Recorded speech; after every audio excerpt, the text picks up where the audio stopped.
So this is Stuart Chapman here.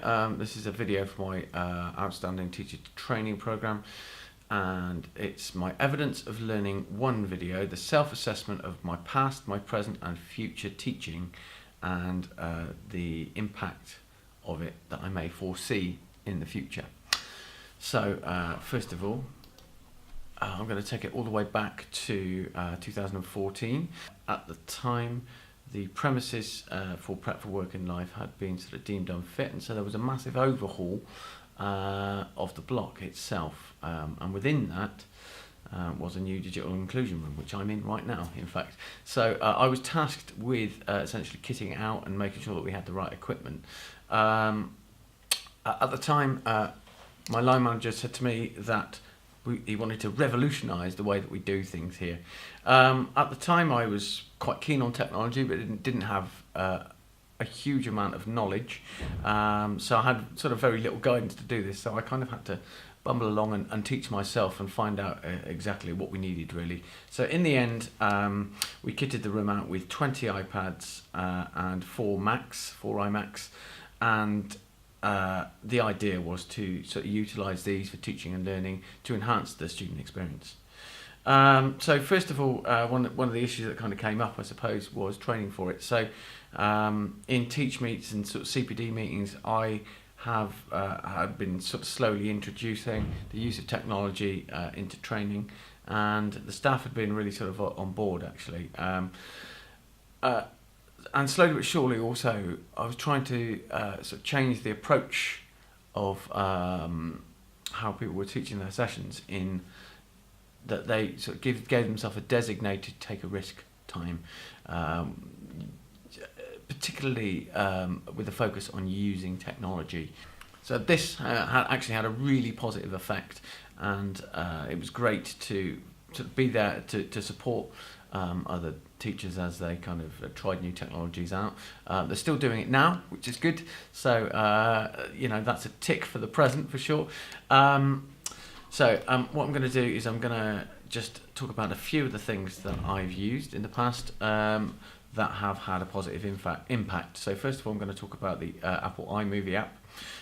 So I teach I teach media, and a large part of teaching media is filmmaking, so you've got to make sure that you've got the right kit and the right equipment to do that. iMovie was really great to use because it's first of all, it's proven really useful as a grounding. It's very user friendly and useful as a grounding in using sort of editing tools and explaining how editing works. So that was great. The learners, kind of used a green screen, and they could sort of do basic green screen stuff on the iMovie as well.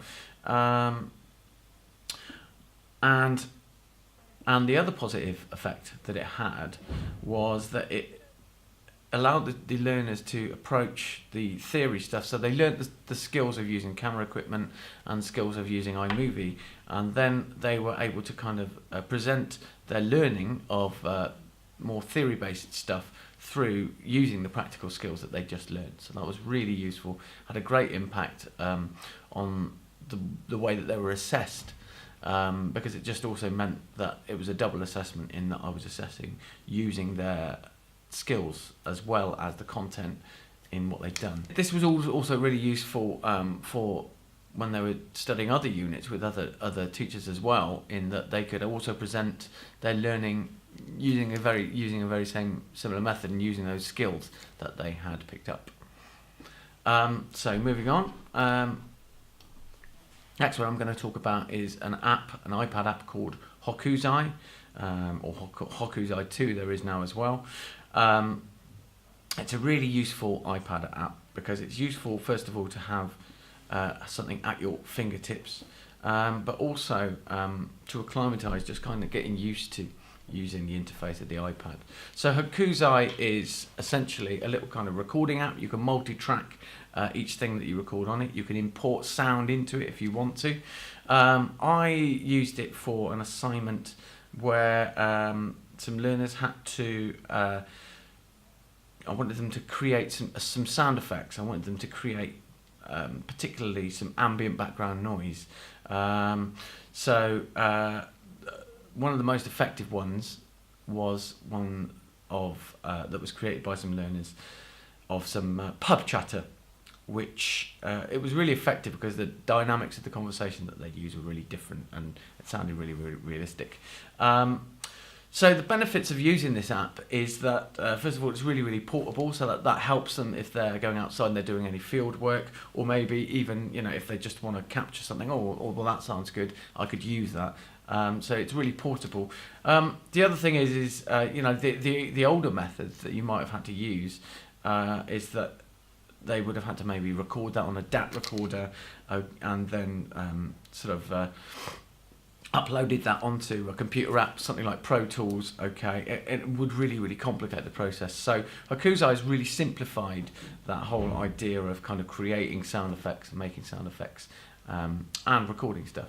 So the implications for the future, well, the thing about all of this really is it's really given me the confidence to kind of go out there and take the lead in using and promoting digital teaching and learning in the classroom.